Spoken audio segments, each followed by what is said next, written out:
7th మే అర్ధరాత్రి 1:51 AM Indian army ఎక్స్లో ఒక ఫోటోని పోస్ట్ చేసింది. ఆపరేషన్ సింధూర్ క్యాప్షన్లో జస్టిస్ ఈజ్ సర్వ్డ్. ఆ తర్వాత మినిస్ట్రీ ఆఫ్ డిఫెన్స్ ఒక ప్రెస్ రిలీజ్ చేసింది. అందులో మన ఇండియన్ ఆర్మీ సక్సెస్ఫుల్గా 9 టెర్రరిస్ట్ క్యాంప్స్ని అంతం చేసినట్టు చెప్పింది. And clearly mention no Pakistan military facilities are targeted, only terrorist groups where involved, major attacks in India are targeted and destroyed and no civilians are affected. ఆ తర్వాత morning న్యూఢిల్లీలో ఒక ప్రెస్ కాన్ఫరెన్స్ జరిగింది. ఈ కాన్ఫరెన్స్ ని అడ్రస్ చేసిన వాళ్ళు foreign secretary Vikram గారు అండ్ కర్నల్ సోఫియా కురేషి గారు అండ్ వింగ్ కమాండర్ యోష్మికా సింగ్ గారు. అండ్ ముఖ్యంగా ఈ స్ట్రైక్ కి ఆపరేషన్ సింధూర్ అని ఎవరు నేమ్ ని సజెస్ట్ చేశారో కానీ వాళ్ళు సూపర్ సార్ నిజంగా. ఏప్రిల్లో జరిగిన పెహల్గామ్ అటాక్ లో ఒక టెర్రరిస్ట్ మహిళతో మోడీకి వెళ్ళి చెప్పు అని అన్నాడు కదా, దానికి ఆన్సర్ గానీ మొన్న జరిగిన ఈ ప్రెస్ కాన్ఫరెన్స్ ఇద్దరు మహిళతో అడ్రస్ చేయించడం జరిగింది. అసలు మొత్తం కథ తెలియాలంటే మనం కాలంలో కొంచెం వెనక్కైతే వెళ్ళాలి. April 22, 2025 Kashmir attack by Pakistan terrorist group. Jammu and Kashmir లో పెహల్గామ్ అనే ఏరియాలో ఈ అటాక్ వల్ల 26 ఇండియన్ టూరిస్ట్ చనిపోయారు. వాళ్ళు చాలా వరకు అందరూ హిందువులే. అండ్ ఈ అటాక్ చేసింది ఎవరో కాదు, లష్కర్ ఇ తైబాకి చెందిన తీవ్రవాదులు. మనందరికీ తెలిసిందే పాకిస్తాన్ టెర్రరిస్ట్ ని పెంచి పోషిస్తుందని. అయితే ఈ అటాక్ జరిగినప్పుడు అందరూ పాకిస్తాన్ మీ టెర్రరిస్ట్ గ్రూప్స్ చేస్తారని అన్నారు, కానీ పాకిస్తాన్ మాత్రం ఒప్పుకోలేదు. టెర్రరిస్ట్ కి మాకు సంబంధం లేదు, మీరు మా పైన రుద్దకండి అని. వీళ్ళ బుద్ధి ఇలానే ఉంటుంది, అది అందరికీ తెలిసిందే. అయితే ఈ అటాక్ కి సమాధానంగానే ఇండియన్ ఆర్మీ పాకిస్తాన్ లో ఉన్న 9 టెర్రరిస్ట్ క్యాంప్స్ పైన అటాక్ చేయడం జరిగింది. బహల్వాల్పూర్, ముర్డికే, తెహ్రా కలాన్, సైల్కోట్, భింబర్, పోట్లీ, ముజఫరాబాద్, భాగ్, చాక్ హమ్రూ. అయితే మన ఇండియన్ ఆర్మీ అటాక్ చేస్తున్న ఈ 9 ప్లేస్లలో మనం ముఖ్యంగా మాట్లాడుకోవాల్సింది 3 గ్రూప్ల గురించి. ఎందుకంటే ఈ 3 గ్రూప్స్ అనేవి ఇండియాలో జరిగిన మేజర్ అటాక్స్ కి కారణం. Jaish e Mohammed group, Lashkar e Taiba group and Hizbul ముజాహిద్దీన్.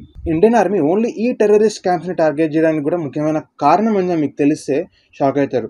ఇక్కడ జరిగే anti Hindu activities, anti Indian activities ని మీరు చూస్తే షాక్ అవుతారు. మొన్న జరిగిన పెహల్గామ్ అటాక్ లష్కర్ ఇ తైబాకి చెందిన టెర్రరిస్టులు చేసినట్టు మనందరికీ తెలిసిందే. అండ్ మిగతా 2 గ్రూప్స్ వచ్చేసి ఇండియాలో జరిగిన మేజర్ అటాక్స్ కి వీళ్ళే కారణం. According to reports 300+ terrorist are killed. ఒకటే ప్లేస్ అయితే 49 తీవ్రవాదుల వరకు చనిపోయారంట మన ఇండియన్ ఆర్మీ చేసిన అటాక్. సో ఈ అటాక్ జరిగిన తర్వాత కూడా కొంతమంది పాకిస్తాన్ అఫీషియల్స్ ఎవరైతే ఉంటారో అసలు ఈ అటాక్ జరిగినట్టు కూడా వాళ్ళ సోషల్ మీడియా హ్యాండిల్స్ లో పోస్ట్ చేయడం జరిగింది. అంటే వాళ్ళు యాక్సెప్ట్ చేయడానికి కూడా రెడీగా లేరు. సర్జికల్ స్ట్రైక్ జరిగినప్పుడు ప్రూఫ్ ఎక్కడ అని గొంతు చించుకొని అరిచి అడిగారు కదా, ఇప్పుడు చూస్తే పాకిస్తానీ పీపుల్ వీడియో షూట్ చేసి తీసుకోరా ప్రూఫ్ అని సోషల్ మీడియాలో అప్లోడ్ చేస్తున్నారు. చూడండి ఇండియా ఏం పని చేసిందో పాకిస్తాన్ కానీ. పాకిస్తాన్ లో ఉన్న ఒక్కొక్క సోషల్ మీడియా ఇన్ఫ్లుయెన్సర్ కి అండ్ టీవీ రిపోర్టర్స్ కి అఫీషియల్స్ కి ఎంతగా చినిగిపోయిందంటే ఒక న్యూస్ ఛానల్ లో ఒక న్యూస్ రిపోర్టర్ అయితే ఏడ్చుకుంటూ న్యూస్ చెప్తున్నారు. అండ్ ఈ అటాక్ జరిగిన తర్వాత పాకిస్తానీ పీపుల్ అంతా ఒకేసారి ఇండియా పైన మాటల దాడి చేస్తున్నారు. అంటే ఎలా అంటే you will regret this decision, you will regret this attack అని. ఏం రిగ్రెట్ రా భయ్, గుర్తుపెట్టుకో స్టార్ట్ చేసింది ఇండియా కాదు పాకిస్తాన్. సో ఇంతలా ఓవర్ యాక్షన్ చేస్తూ ఇంతలా భయపడుతున్నారు, కానీ మళ్ళీ వీళ్ళకి కాశ్మీర్ కావాలంట. సో ప్రతిదానికి రియాక్ట్ అయ్యే బాలీవుడ్ మొన్న జరిగిన ఈ పహల్గామ్ అటాక్ ఉంది కదా, అండ్ అలాగే ఆపరేషన్ సింధూర్ కూడా ఉంది కదా, వీటిపైన అసలు రియాక్ట్ అవ్వలేదు. ఐ థింక్ వీళ్ళు నిద్రపోతున్నారేమో ఇలాంటి టైంలలో. పాకిస్తాన్ కి చెందిన యాక్టర్స్ కూడా ఏదైతే అయిందని పాకిస్తాన్ కి సపోర్ట్ చేస్తూ వాళ్ళ హ్యాండిల్స్ లో పోస్ట్ చేయడం జరిగింది. ఈవెన్ దో వాళ్ళకి ఎక్కువ ట్రాఫిక్ ఇండియా నుంచి వస్తున్నా కూడా పోస్ట్ చేయడం జరిగింది. కానీ మన బాలీవుడ్ యాక్టర్స్ మాత్రం no response, they are sleeping. Operation Sindoor జరిగిన తర్వాత రాహుల్ గాంధీ అయితే కంగ్రాచులేషన్స్ అయితే చేశారు ఇండియన్ ఆర్మీకి, కానీ ముఖం చూస్తే మాత్రం ఇంకేదో చెప్తుంది, ఏదో తద్దినానికి వచ్చినట్టు ముఖం పెట్టిండు. वर्किंग कमेटी में हमारा डिस्कशन हुआ, पूरा समर्थन, full support to our forces, best wishes to them. Sir be happy sir, Indian army did a great job. మొన్న జరిగిన ఇండియా ఎలక్షన్స్ లో కూడా కాంగ్రెస్ ఓడిపోయినప్పుడు కూడా హ్యాపీగా ఉన్నాడు. ఇప్పుడైతే ఆ హ్యాపీనెస్ కూడా లేదు, ఏమైంది. అండ్ ఆపరేషన్ సింధూర్ అయిన తర్వాత సోషల్ మీడియా మొత్తం స్ప్రెడ్ అయింది కదా, so called secular Hindus, so called secular peoples ఎవరైతే ఉన్నారో ఈ అటాక్ టెర్రరిస్టుల పైన జరగలేదు, పాకిస్తానీ సివిలియన్స్ పైన అయింది, ఇన్నోసెంట్ సివిలియన్స్ చనిపోయారని ఆల్ ఓవర్ ఇండియా స్ప్రెడ్ చేస్తున్నారు. అండ్ ఈ వీడియోస్ పాకిస్తాన్ లో వాడుతున్నారు. చూడండి ఇండియా టెర్రరిస్ట్ పైన అటాక్ చేయలేదు, సివిలియన్స్ పైన అటాక్ చేసిందని మనకు అగైన్స్ట్ గా పాకిస్తాన్ లో వాడుతున్నారు ఆ వీడియోస్ ని. ఇప్పుడు ఎవరైతే రియాక్ట్ అయ్యారో పాకిస్తాన్ కి దారుణం జరిగిపోయింది అన్నది సోకల సెక్యులర్ హిందూస్, పెహల్గామ్ అటాక్ జరిగినప్పుడు వీళ్ళు మూసుకొని ఉన్నారేమో, పైన కింద రెండు మూసుకొని ఉన్నారు.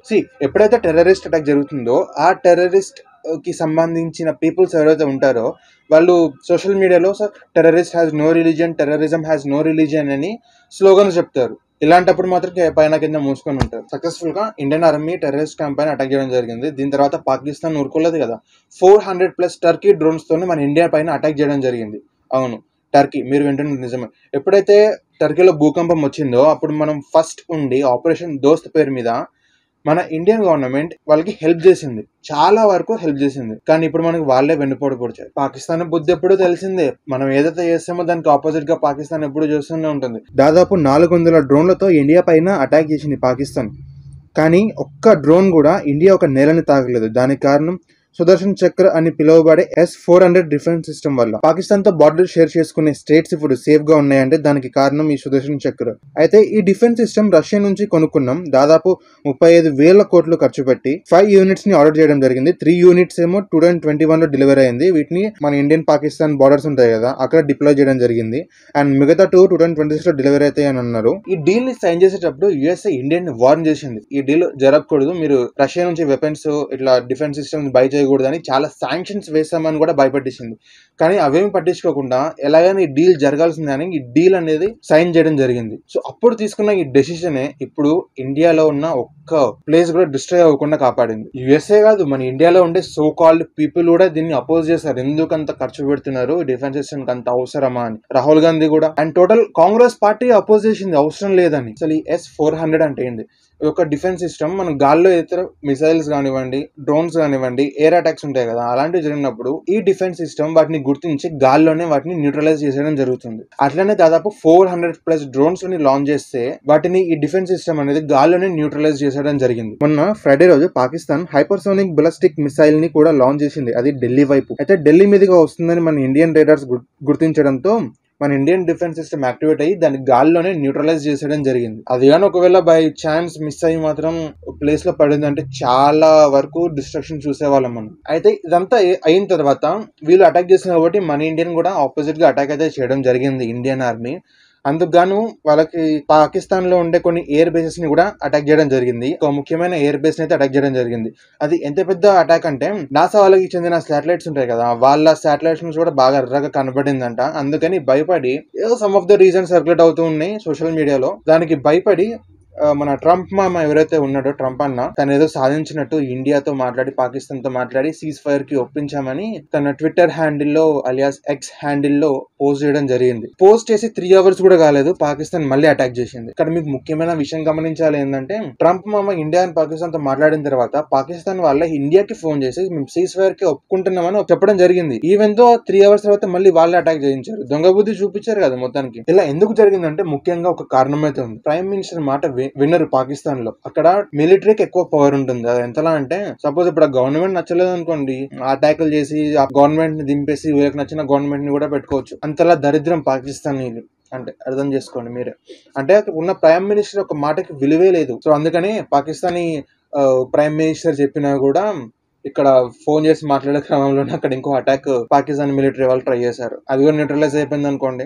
జియో పొలిటికల్ గా చూస్తే ఒకవేళ ఈ కాన్ఫ్లిక్ట్ ఇంకా ఎక్కువ అయింది అనుకోండి, 3వ ప్రపంచ యుద్ధానికి కూడా గేట్స్ ఓపెన్ చేసినట్టే. తెలుసుకుందాం నెక్స్ట్ వీడియోలో.